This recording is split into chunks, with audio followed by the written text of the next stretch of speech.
وہ شہداء کے بارے ذکر کریں گے کہ رب کائنات نے شہداء کی فضیلت ایک تو یہاں پر بتا دی کہ شہداء وہ لوگ ہیں جن پر اللہ کا انعام ہوتا ہے، شہداء وہ لوگ ہیں جو اللہ کے انعام یافتہ ہیں، اور یہ اتنے عظیم و شان لوگ ہیں کہ خود رب کہتا ہے کہ ان کے راستے پر چلو، رب بتا رہا ہے کہ اس راستے پر چلنا ہے، جو شہداء والا راستہ ہے اس پر چلنا ہے۔ پھر رب کائنات نے شہداء کے فضائل جو جگہ جگہ بتائے ہیں ان میں سے یہ ہے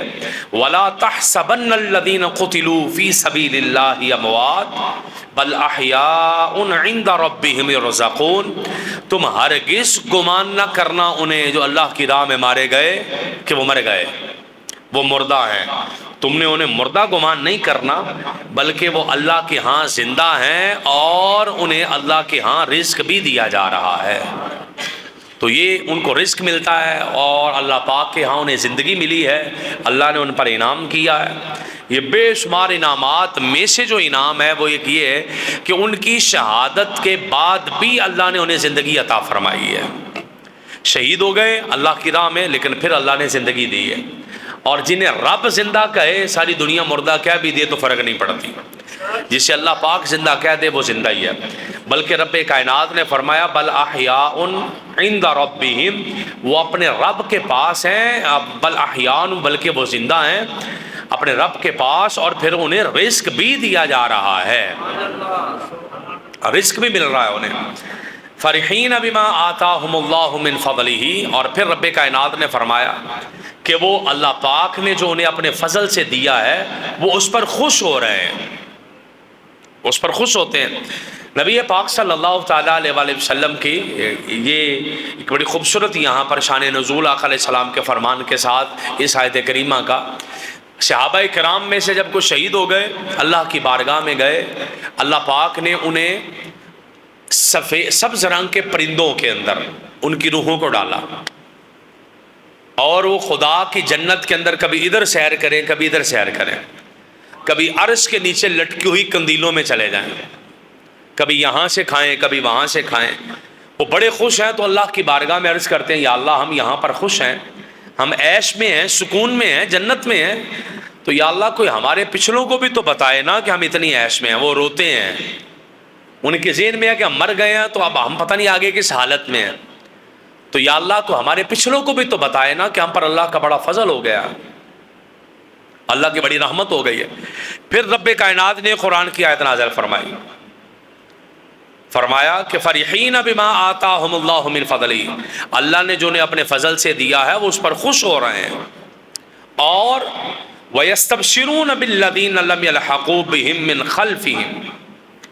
اللہ خوف علیہم ولا هم يحزنون یستبشرون بنعمت من اللہ وفضل وان اللہ لا یضیع اجر المؤمنین۔ فرمایا وہ خوشیاں منا رہے ہیں، فرحین وہ خوشیاں منا رہے ہیں اس بات پر کہ اللہ نے انہیں اپنے فضل سے عطا کیا، اور آقا نے فرمایا وہ پرندوں کے جسموں کے اندر، سبز رنگ کے پرندوں کے جسموں کے اندر جنت کی سیریں کر رہے ہیں۔ اور جب یہ آیتیں صحابہ کرام کو بتائی گئی یہاں کہ وہ تو بڑے خوش ہیں اور وہ کہہ رہے ہیں کہ پچھلوں کو بتایا جائے کہ ہمیں یہ رزق مل رہا ہے، کوئی غم نہیں ہے، کوئی خوف نہیں ہے، اور اللہ کے ہم بڑے راضی ہیں، اور اللہ پاک کا بڑا فضل ہے، اور اللہ پاک نے مومنوں کا اجر ضائع نہیں کیا، اور اللہ پاک نے یہ انعام دیا، یہ انعام دیا، یہ انعام دیا۔ وہ جب سارا بتایا تو اب انہیں پیغام ملا کہ جس جگہ وہ گئے ہیں شہید ہو کر، ہمیں بھی شہید ہو کر اسی جگہ پر جانا چاہیے۔ تو شہادت ایک اتنا عظیم و شان مرتبہ ہے کہ جو اہل ایمان کے لیے ایک بہت بڑا منصب ہے۔ شہید کا پہلا قطرہ بھی خون پر نہیں گرتا، اس کی روح اللہ کی بارگاہ میں حاضر ہو جاتی ہے۔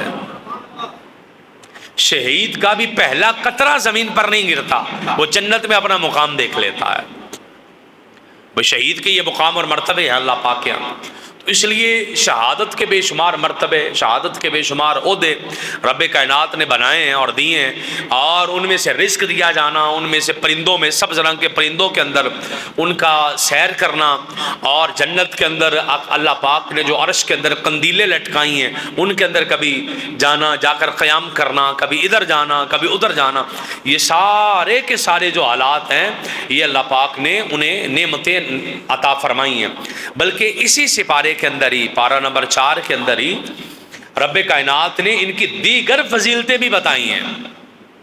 شہداء کی. اور بدر کے اندر جو شہید ہوئے، احد کے اندر جو شہید ہوئے، آقا علیہ الصلوۃ والسلام پر قرآن کے اندر رب کائنات نے یہ واضح پیغامات اور آقا علیہ الصلوۃ والسلام کو بشارتیں عطا فرمائی ہیں کہ اے نبی صلی اللہ تعالیٰ علیہ وآلہ وسلم، ہم نے بدر کے میدان میں بھی آپ کی فرشتوں کے ذریعے مدد کی تھی.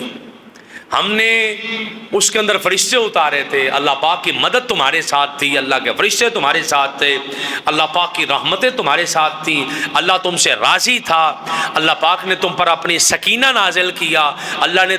تمہارے قدموں کو جما دیا، اللہ نے تمہارے دلوں کو حوصلہ دیا. یہ بے شمار چیزیں اللہ پاک نے شہداء کے لیے بیان کی ہیں جو قرآن پاک کے اندر مذکور ہے. اور احادیث کا ذخیرہ تو بھرا پڑا ہے کہ شہید کا یہ بھی مقام ہے، شہید کا یہ بھی مقام ہے، شہید کا یہ بھی مقام. اس لیے جو بندہ زندگی جینا چاہ رہا ہے، مولا علی شیر خدا کرم اللہ وجہہ الکریم فرمایا کرتے تھے کہ لوگوں، اللہ کی راہ میں مارے جاؤ ورنہ تم ویسے مارے جاؤ گے. اللہ کی راہ میں شہید ہو جاؤ ورنہ تم بستروں میں پڑو گے تو بڑی مشکل موت آئے گی. اللہ کی راہ میں شہید ہو جانا، اس میں شہید کا جو لفظ ہے یہی بتاتا ہے. شہید کا مطلب ہوتا ہے گواہ ہونا، موجود ہو جانا کسی جگہ پر. تو اللہ کی بارگاہ میں وہ جو شہید ہوتا ہے، وہ یہاں سے اس کی روح نکلی، وہاں خدا کی بارگاہ میں حاضر ہو گیا، اللہ نے اسے قبول فرما لیا.